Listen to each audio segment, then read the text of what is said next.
Hello guys, and welcome back to another episode of Common Culture over here on Ember's Reality, my YouTube channel and my little corner of the internet.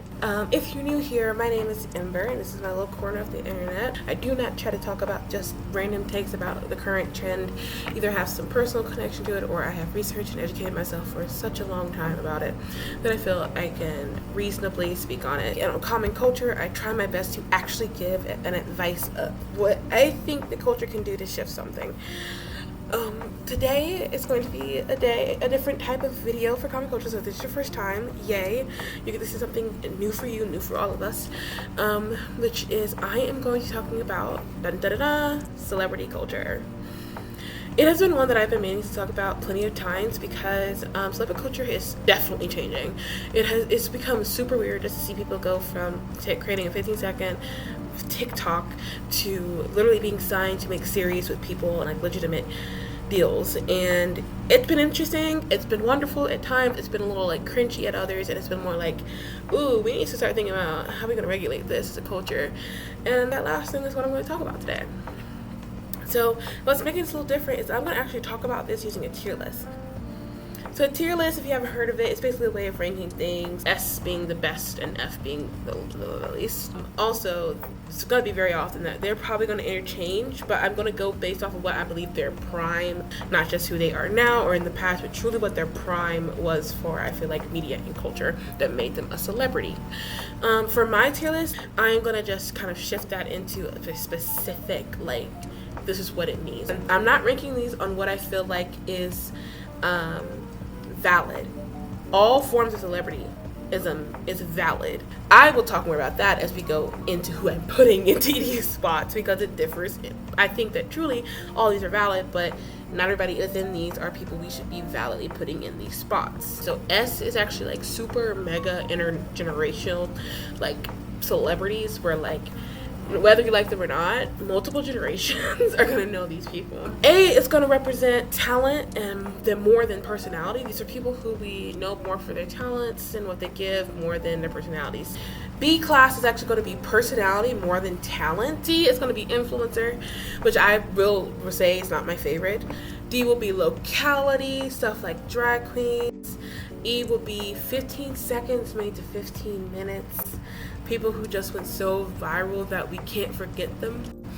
And Googleable, where it takes a little bit of time for people to remember, but in your prime, you know, if people had Google, and it just depends on the person you're talking about, you were a media titan for a while. So this is my tier list. So let's start with S. So obviously, I think she's here. We all know where she's going. She's not going to be made the background. Oh my god. Oh my god.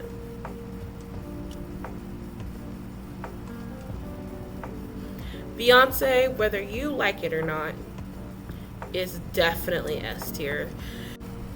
Media has been a part of their world for so long that I don't know if we know a person. I don't know if they know a person where they have not been watched by the media. And Beyonce, whether you like it or not, has been that person. Most people have a time in their life where they don't know anything else other than their home and family and their own life, and then they can go into music when someone tells them, "Oh, you're pretty talented." But Beyonce was like 14, 13, maybe, when she got into the industry, and that's not enough time to have remembered your childhood. Like, you'll remember it, obviously, nostalgically, but that's a very young age to have gotten into that, and that's a very long time. That's several generations of people knowing Beyonce, hearing Beyonce, saying Beyonce. So, I think she was just an obvious choice. So, here's kind of the negative. I tried not to do too many dead people, kind of macabre. Princess Diana. And this is the negative con about being that super intergenerational. She was beloved by so many different types of people. You know, Princess Diana was kind of stripped of her family, her life, of any existence. Beyonce has some ability to go back and reminisce. Beyonce has been so driven all her life to be Beyonce. I don't think Princess Diana was driven to enjoy being Princess Diana. And I think that that's what we have to start changing our culture advice-wise. We got to learn when people don't want to be popular. The Serena Williams story, the Venus Williams story, my God, it is the...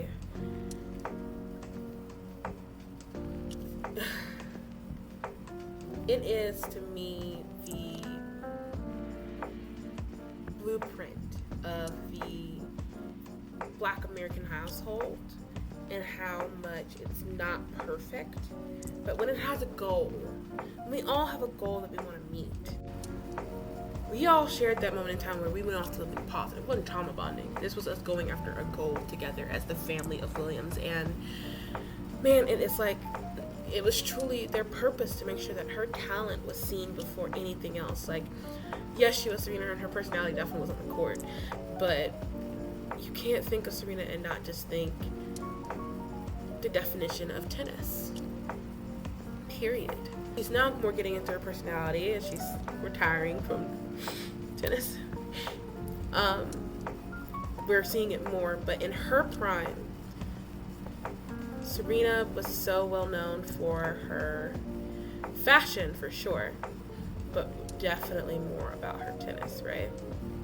To B is, let me get to my points, personality more than talent. This is where the line is being teetered and tottered a bit. I don't know when it got that way, but stop trying to be corporations. You are content creators. Your job is to find the interesting things in the world and create content about them for people who do not have the time, who do not have the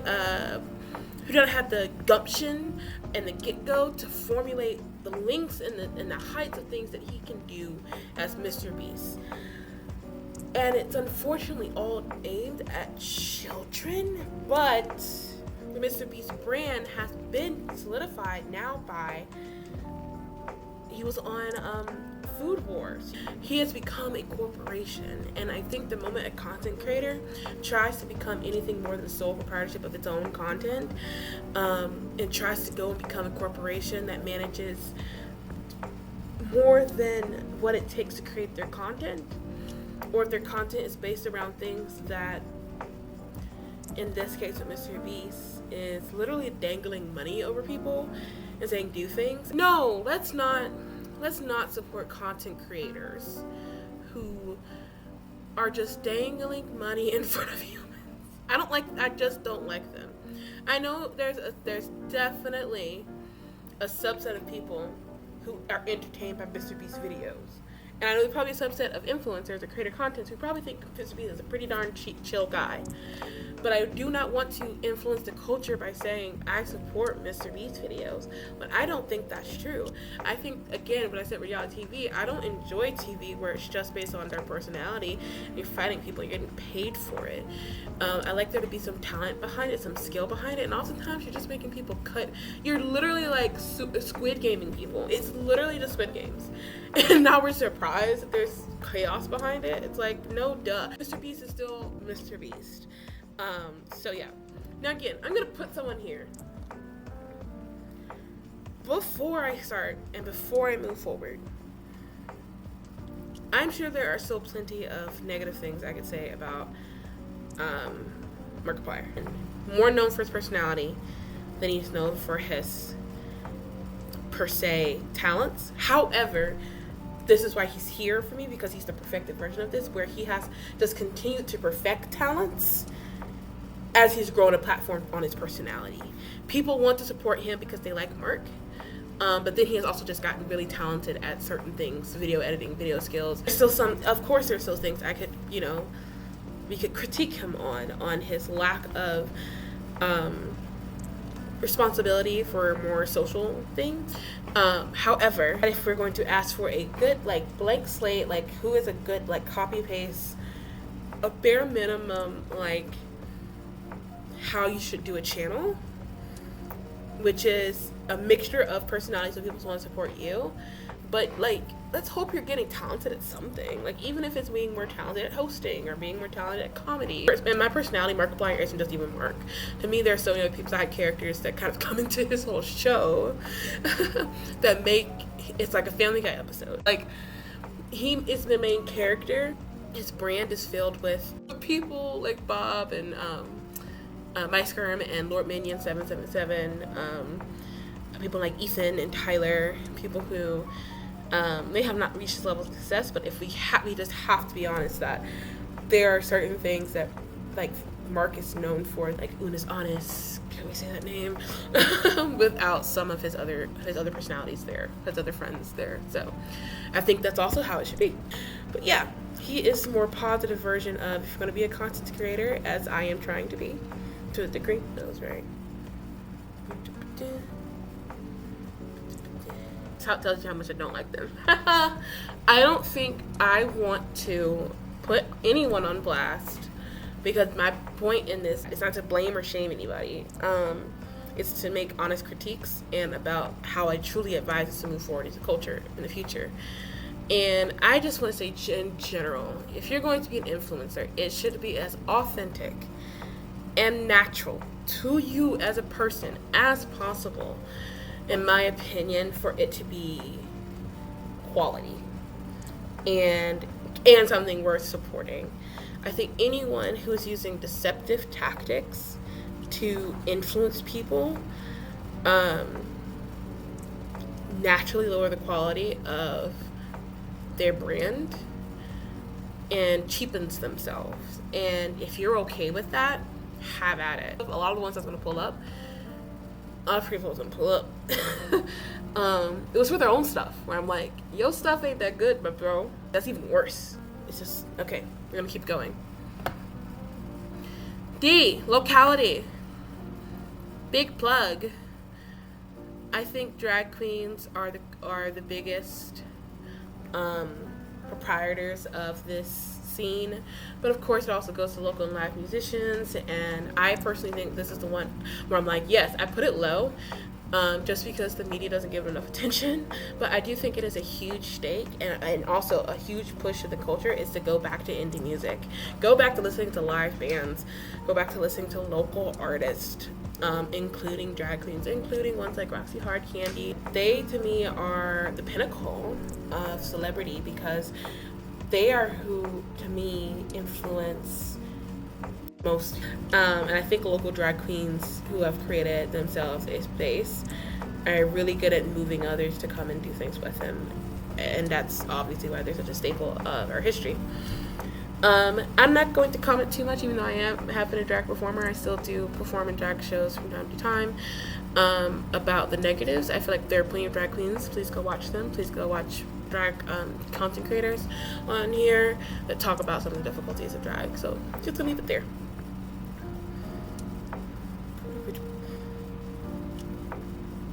So E is 15 seconds into 15 minutes. While I love this person as a person, I have questions about making people's trauma their branding for a while. I don't know how it has ever positively transitioned. I've never seen it. I don't know if this is something we invest in long term. I don't know how much it matters. This is one of the more ones that complicate me, because I want to give the advice of no, we shouldn't support that, but also like, it's not like it's this big moral issue. I just have questions and I'm excited for her to answer, but she's definitely on the questionable, like, I need to know more before I'm gonna give my support there. But this truly beautiful human made a beautiful video in TikTok that made her go viral, did the mirror, very mindful. And Josh Johnson, an amazing comedian on here, actually. I should have put him at locality as well. He's a really great local comedian who's kind of blown up now. About how hard it is to make kindness and sweetness, especially as a minority.